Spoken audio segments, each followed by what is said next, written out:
once more, I'll just stay on the anterior side, flip it over to the posterior stuff. So we got xiphi humerales. Someone mind getting that? Can you just put the garbage can in the way too? Once he's in, or she. Thank you. So I'll just wait for you guys. I'm just going to go over the last week's stuff quick again, and then we'll get into the new stuff. If you guys want to come up, you got xiphi humerales, pectoralis minor, pectoralis major. Above that, cut in the middle, we got pecto antebrachialis. Above that, if we keep going up, we have clavodeltoid, which once again is this whole sheet. Ignore my cut on my cat. Anterior side, we can also see serratus anterior, epitrochlearis, cut and reflected. Long head of the tricep, medial head of the tricep, bicep brachii. Lateral side, we got latissimus dorsi, biggest back muscle is cut and reflected. Trapezius, also cut and reflected. You got rhomboids in here going from the spine to the scapula. All along the inside of the wall of the scapula, we have subscapularis. Above the spinous process of the scapula, we have supraspinatus. Below it, we have infraspinatus. Coming off of the spinous process, we have the spinodeltoid.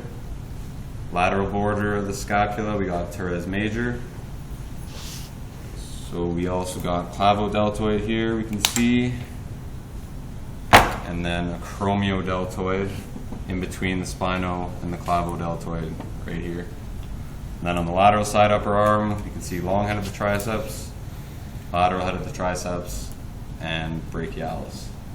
All right, so I'm going to show you guys the forearm muscles, which we'll be covering this week, and then I'll go over it on the skeleton just so you guys can see where they'd be on humans.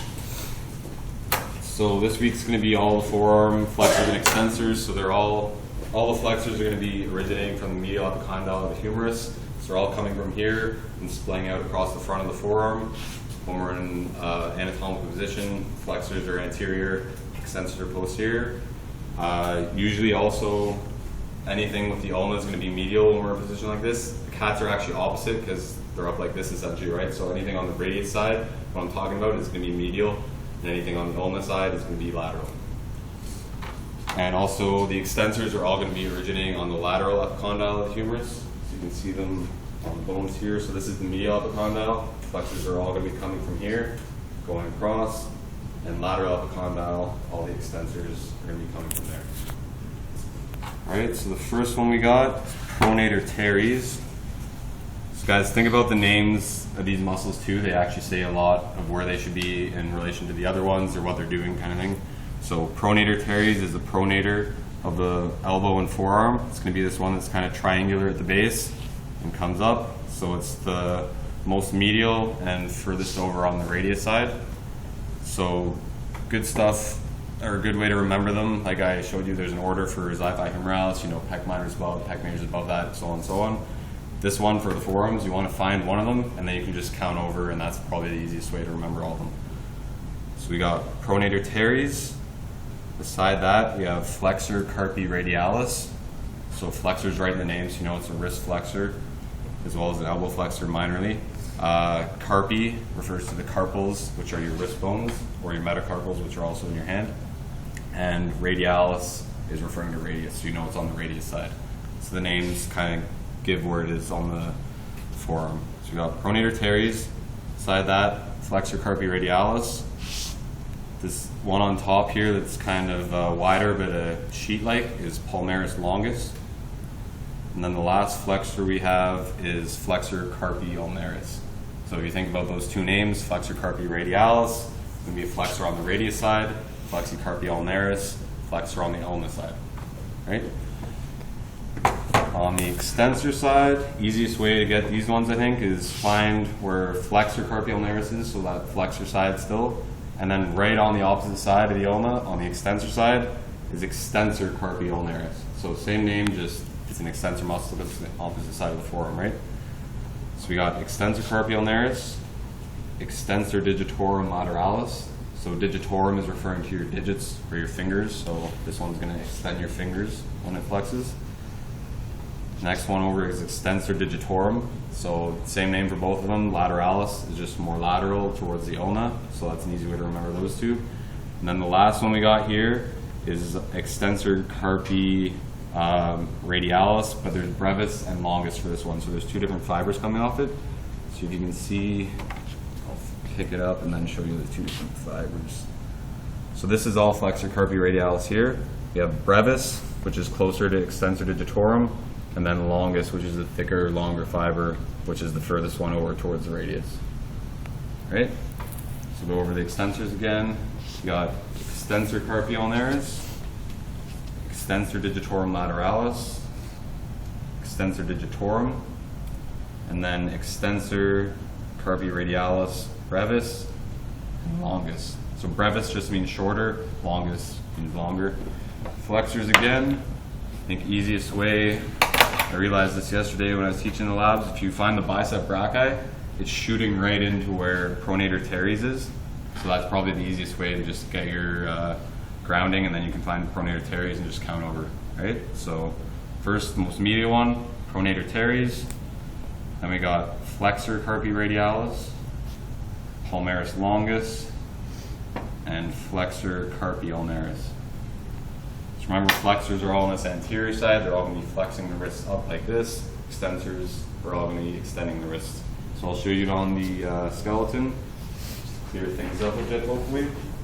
So pronator teres, me originating on the medial left condyle, which all the flexors are. It's going to originate on the medial, insert onto the medial surface of the radius. So if you think it's coming from here, going to here, when it contracts, it's going to pronate the wrist and the arm. So supination is when you're out in anatomical position. Pronation is when you switch those hands over into pronation. So pronator is the pronating muscle, pronator teres. First a triangle, I believe, and you can see on there it's a bit of triangular shape. And yeah, it's going to help out with a tiny bit of elbow flexion, as some of the other wrist and elbow flexors are as well, because it's crossing that elbow joint. But as you know, bicep brachii and brachialis are there too, so they're going to be those prime elbow flexors. These are going to help out minorly with that. Next one, we got flexor carpi radialis. So once again, medial epicondyle of the humerus is where it's originating, and it's going to insert on the second metacarpal. So it's going to flex the wrist, and any of the ones that are radialis, so they're going along the radius thumb side, they're also going to abduct the wrist a bit. So it's going to pull that way on the wrist. If it's on the ulnaris or on the ulna side, it's going to adduct the wrist and pull it in as well as flex it. So it's kind of double motion there. Palmaris longus, once again, medial epicondyle of the humerus is where it's originating. And it's going to insert onto the palmar aponeurosis of the hand. So there's a big sheath of fascia that's covering your palm. So if you feel press down on your palm, you know that there's like kind of a resistance there. You're not feeling your bones instantly or all those muscles underneath. That's that sheath of fascia there, and that's where that muscle is going to insert. And it's also going to help out with wrist flexion and a tiny bit of elbow flexion. Last one for the flexor side, flexor carpi ulnaris. Once again, medial epicondyle of the humerus, which they're all originating from. And this one instead is going to insert onto the pisiform and hook at a hammy. So right here and here, as well as the fifth metatarsal. So going along the ulna side, it's going to flex the wrist as well as adduct the wrist in towards the body. All right, so the extensor side.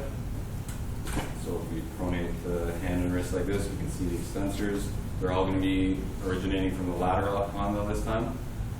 So we got extensor carpi radialis longus, which is actually going to insert slightly above the lateral epicondyle since it's the longer fiber. It's just going to be at a higher insertion point, or origination point, sorry. And it's going to insert on the base of the second metacarpal. Brevis is going to insert on the base of the third metacarpal. So it's going to be a bit lower below the lateral epicondyle for brevis, and it's going to go a shorter distance to the third metacarpal.